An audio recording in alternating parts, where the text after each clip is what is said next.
Let us begin in quiet stillness, before the day has truly begun.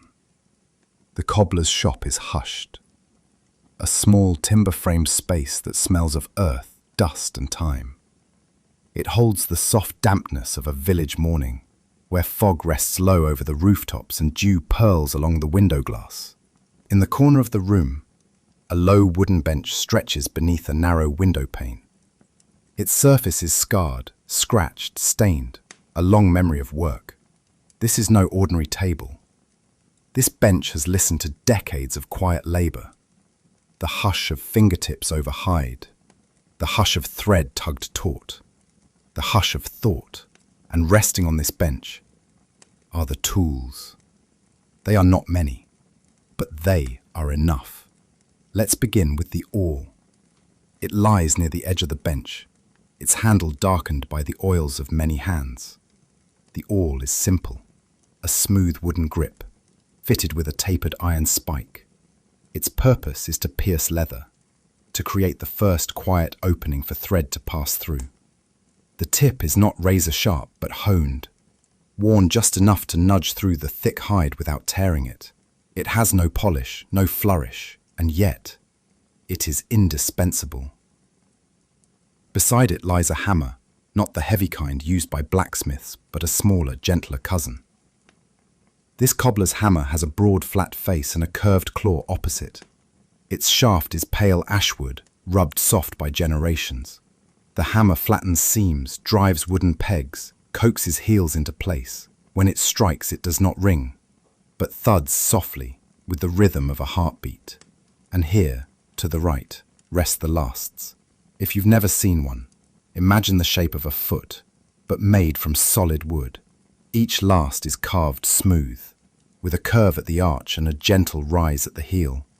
They come in pairs, left and right, and in sizes that reflect a village's need.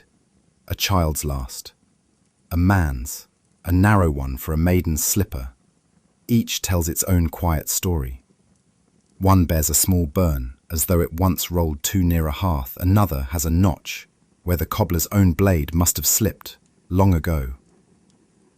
The last do not change. They wait patiently. The leather wraps around them, and slowly it learns to take on their shape, just as water shapes itself around a stone. Next to the last sits a modest spool of thread, not fine silk, nor factory-spun cotton, but thick, hand-twisted hemp, its fibers rough and uneven. This thread is sturdy. It is made to endure mud, snow, rain, and years of wear. Before use, it is often coated with beeswax, a golden balm that strengthens the fibers, helps them glide through hide, and keeps moisture at bay. As the thread passes through leather, it leaves behind a faint scent, earthy, waxy, clean. The needles used, folding gently around a story. Nearby, a curved blade rests atop a leather scrap. This is the clicker's knife, or sometimes called a shoemaker's knife. It has a rounded handle and a short crescent-shaped blade. It is used not to hack, but to glide, cutting curves with precision. When pressed against leather, it sings a soft, scraping song. The cobbler sharpens it often, sometimes on a bit of whetstone, sometimes with an old strip of denim or suede. Also present, the lasting pincers, curious tools, half pliers, half tongs. They grip the leather tight, while the cobbler pulls it over the last, stretching it, shaping it, coaxing it to hug the foot's form. With each tug, the leather tightens, and then, with a few quiet tacks, it holds.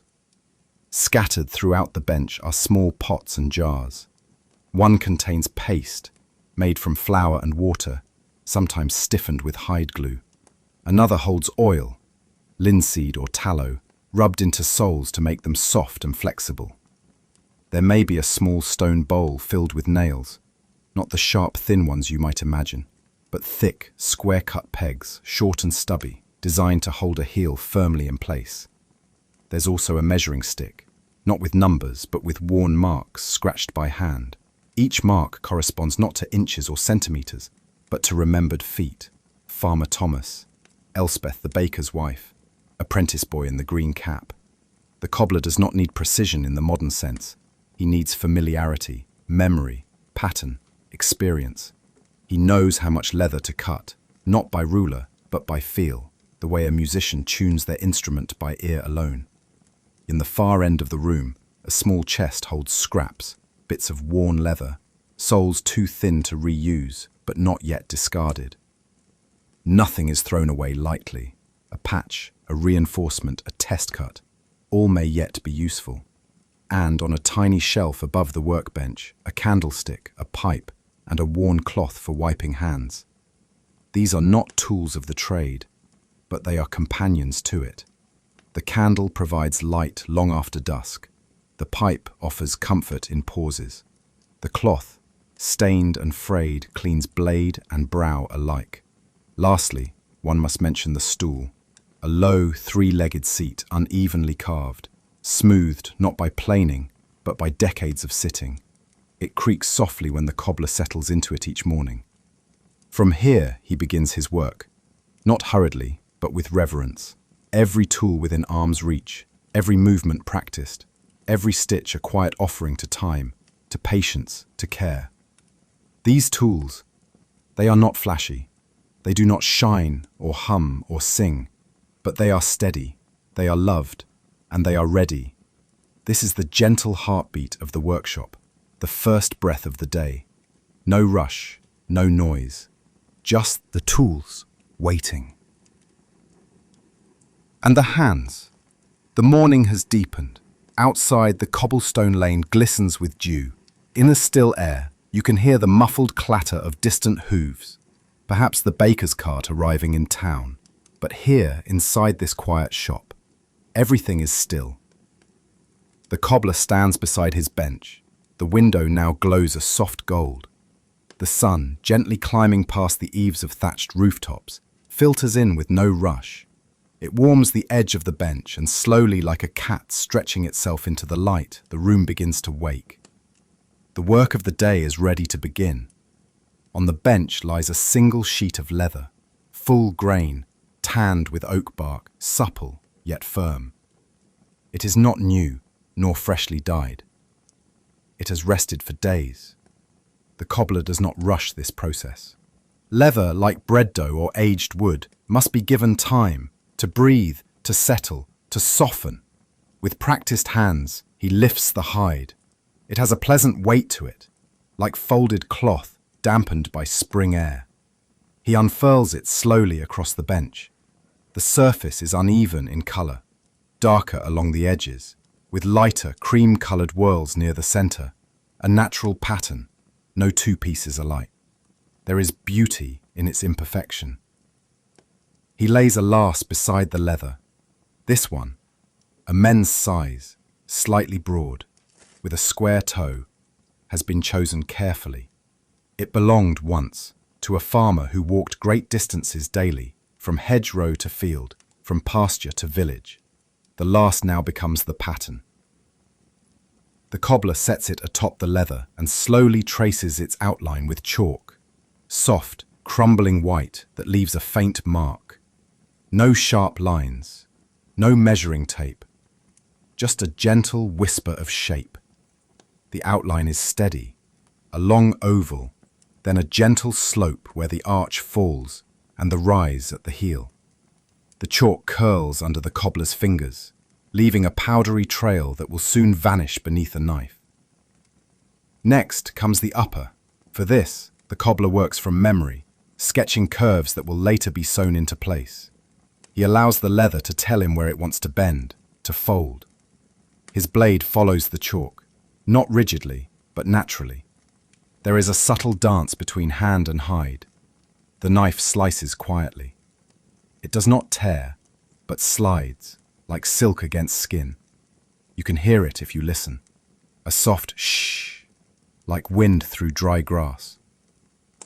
The cobbler lifts the freshly cut piece and inspects the edge. Clean, smooth, no frays. It will not require much sanding. He repeats the process, cutting mirrored pieces. A left shoe, then a right. They must match. Not perfectly, for no 2 feet are alike, but harmoniously. In another corner of the bench, the inner souls await. He takes a short pause, warming his hands over a small iron stove tucked beneath the bench. The coals inside glow faintly. A pot of water rests on top, warm, not boiling. He dips a cloth in the water, wrings it gently, and then drapes it across the cut leather. The moisture helps relax the fibers, makes them easier to shape. The cobbler does not rush this part.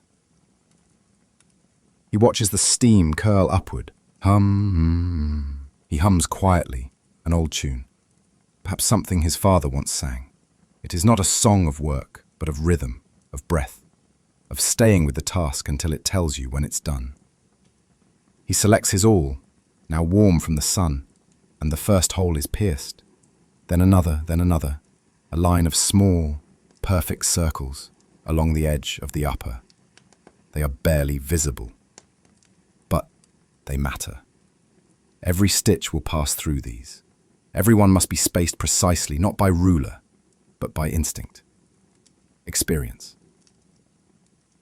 The cobbler works in silence, save for the soft sounds of the workshop.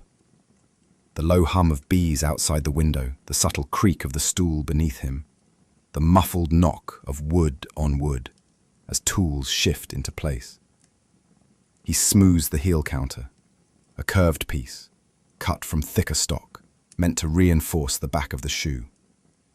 He dips it briefly into water, then presses it to the last. It curls around perfectly, as though it was always meant to be there. Each part cut, each seam planned, nothing yet assembled.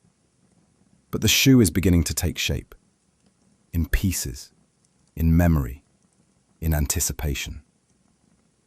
As the morning light climbs higher, the cobbler sits back for a moment and looks over the work. Everything is ready, not complete, but ready. The tools are set. The leather is prepared. The first shoe of the day awaits its birth. And there is no hurry. The day continues its slow unfolding. By now, the sunlight has reached the far wall of the workshop, casting long shadows of tools across the rough floorboards. Outside, the village is stirring. Someone is sweeping their stoop. A kettle whistles faintly from a nearby kitchen. But in the cobbler's shop, time moves differently. Here, it walks, not runs. And now, the pieces are ready. What once was a loose collection of leather, thread, and thought must be made into something whole. This part of the work is called closing, the moment when cut shapes are brought together, edge to edge, to become something new. The cobbler begins with the upper. He places the 2 mirrored pieces flat on the bench, smooths the dampened leather with his palm, and selects 2 thick needles, sturdy, steel, slightly curved. He threads them with beeswax-coated hemp, just as before. The ends of the thread are worked carefully into the needle's eye, twisted with practiced precision. He is ready to begin the stitch. This stitch has a name. It is called the saddle stitch. Unlike modern machine stitching, which moves in a single direction, the saddle stitch uses both hands. 2 needles pass through the same hole, one from the left, one from the right, meeting in the middle like a quiet handshake. The result is strong, even, and beautiful. The first stitch is made. The needles slide through the pre-pierced holes left by the awl. The thread pulls tight, not too tight, just enough to kiss the leather edges together. The seam is invisible from a distance, but to the cobbler's eye, it is perfect. And so, the rhythm begins. Inhale. Right needle through, left needle follows. Pull, short pause, pause. Inhale again. The room falls into the rhythm too. There is no music, no conversation, just the hush of thread gliding through hide, the creak of the stool beneath him, the rustle of his apron as he leans forward. Occasionally, He wipes his brow with the cloth tucked into his belt. But mostly, he works silently, and the hours pass like the drifting of clouds. As the stitching progresses, the upper begins to curve into a familiar form. It no longer lies flat. It rises slightly at the heel, tucks at the instep, leans forward at the toe. The leather has memory. It wants to become a shoe. Once the upper is stitched closed, the cobbler sets it aside and reaches for the last once again. Now, the real shaping begins. He slides the stitched upper over the last, pulling, tugging gently, coaxing the leather to mold around the solid foot shape. This is when the lasting pincers come alive. With one hand, he grips the edge of the leather with the jaws of the pincers. With the other, he holds a small wooden tack between his fingers. The leather is pulled taut and tap. The tack is tapped into the insole, securing the stretched leather in place. Again pull, tap, pull, tap. Around the toe, around the sides, around the heel, a full circle of leather drawn into form and held by dozens of tiny tacks. At this point, the shoe looks strange, almost theatrical. The leather is oversized in places, uneven in others. But the cobbler knows that after a short rest, when the leather has dried and shaped itself around the last, the shoe will remember. He sets it aside, lets it breathe, and now his attention turns to the sole. The outsole, thick, stiff, cut from the firmest leather, is the foundation. It will carry every step, cushion every pebble and root. The cobbler rubs it with tallow to soften it slightly, then lays it flat and traces the bottom of the last. With his knife, he cuts carefully around the tracing. The blade moves more slowly here. The material is tougher. The sound is different too, a deeper scrape, a drier pull. He inspects the edge and runs a sanding block gently along the side to round it. Then comes the welt, a narrow strip of leather that runs around the edge of the sole, creating a seam between upper and sole. The welt is stitched first to the upper, then later to the outsole. This allows the shoe to be resoled again and again. The cobbler punches holes along the welt, spaced evenly, then begins the stitching again. This is more difficult, thicker materials, tighter spaces. He leans in closer. His fingers move slowly. The thread pulls through with a quiet strength. The saddle stitch continues. Each stitch anchors not just fabric to fabric, but thought to craft, patience to purpose, time to tradition. When the welt is complete, the outsole is glued in place with hide glue, spread thinly, warmed over the stove, then pressed with the weight of the last itself. A block of wood is placed on top, and the cobbler pauses. Outside, the sun is beginning its descent. The golden light that once filled the window now leans toward amber. He takes this moment to clean his workspace, brushing away stray threads, scraps of hide, droplets of oil. He lifts the shoe and inspects the sole, now bonded, then secures it with wooden pegs, short, square, and tapped gently into place. The pegs hold the sole firm. The edge of the sole is then trimmed flush with a small paring knife, followed by careful sanding.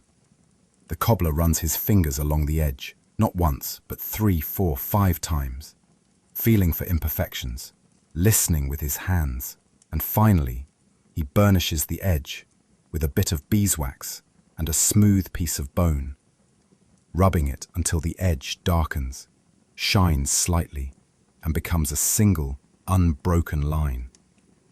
The shoe, now whole, rests quietly on the bench. It is not polished, it is not finished, but it stands. The sole holds, the stitches hold, and the work is good. Tomorrow it will be its twin's turn, but for now the cobbler leans back. His hands are tired but not sore. His eyes quiet. The shop is filled with the scent of leather, beeswax and evening, and as he closes the shutters against the fading light, the shoe remains, silent, simple, and made to walk. Evening has arrived. The world beyond the workshop has changed its rhythm. Horses are stabled. Shops are closing. Candles flicker in windows like distant stars scattered across the village. Inside, the cobbler moves more slowly now, not from weariness, but with a kind of reverence. The heavy lifting is done. The shoe has taken its shape. The stitches hold. The sole is strong. The form is whole. But a shoe is not complete until it is quiet in its purpose, until it welcomes the foot like a home welcomes its first guest. And so, the finishing begins. He lifts the shoe once more, not with urgency, but with care, as one might hold a letter long awaited. The weight of it is just right. The balance in his hand speaks of many things: durability, intention, patience. The shape, curved and subtle, feels familiar now, like something remembered rather than made. The leather has dried around the last. The tacks that once held it in tension are no longer needed. One by one, he removes them with a small, flat iron tool. A twist, a soft pull. They come free easily, leaving behind no mark. The shoe retains the memory of its stretch. With the last removed, the shoe now breathes fully for the first time. The interior is still bare, rough, unlined, but the cobbler reaches for a soft cloth dipped in oil and beeswax. He gently rubs the inside, smoothing the surface, warming the leather, letting the treatment sink into its fibers. Next, he smooths the insole. This is done by hand, with a worn wooden tool curved to the shape of a foot. He rubs it across the insole slowly, pressing down, mimicking the pressure of footsteps. This not only softens the interior, it teaches the shoe how to walk before it ever leaves the bench. Now comes the outer polish, but there is no shine here, no lacquered gleam, only nourishment. He prepares a mixture, part oil, part wax, with a touch of lamp black for colour. The wax has been warmed near the stove, and now it gleams like liquid amber. He dips a cloth, wraps it around his fingers, and begins to rub it gently into the surface. Small circles, each one careful, slow, deliberate. The shoe darkens slightly as the polish soaks in. The grain of the leather deepens. It takes on a soft sheen, not reflective, but warm, like the skin of an old tree touched by rain. Not flashy, just alive. He sets it aside to rest while he trims and finishes the heel. A stacked leather heel, pressed together layer by layer, is glued and pegged into place. The edges are sanded flush with the sole, then blackened with a stick of edge dye. The dye smells faintly of alcohol and oak, a hint of the forest, a touch of ink. The cobbler runs his fingers along the heel's curve, testing the balance. He taps it lightly against the floor. It sounds complete. And now, the bottom of the sole. He scores the leather lightly with his blade, cross-hatching the surface to provide grip. Then, he rubs in a final coat of wax, buffing it with a stiff brush until the whole underside glows a deep, warm brown. Some cobblers will imprint their mark here, a symbol, a stamp, sometimes just their initials. A quiet declaration, this was made by my hands. This cobbler does not sign his work. Instead, he places a single thread, red and fine, between the stitches near the heel, barely visible, a silent signature, a habit learned from his grandfather. He lifts the shoe, turns it in his hands, and checks every line, every curve, every seam.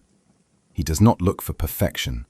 He looks for harmony, for stillness, for the sense that nothing more can be taken away, and nothing more need be added.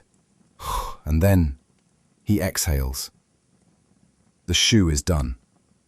It joins its twin beside the bench. 2 shoes, 1 pair, ready not for display, but for walking, for paths not yet known, for stories not yet told. The cobbler cleans his tools.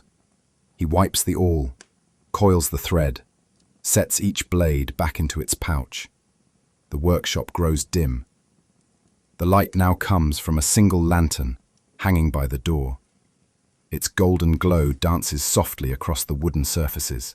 He washes his hands with a bowl of lavender water, dries them on a cloth, and hangs his apron on the nail near the stove.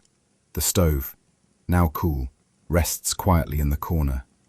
There is no applause, no announcement, just the silence of a task complete, the peace of honest work, the slow satisfaction that lingers longer than pride. Outside, the moon has risen. Inside, 2 shoes wait for footsteps.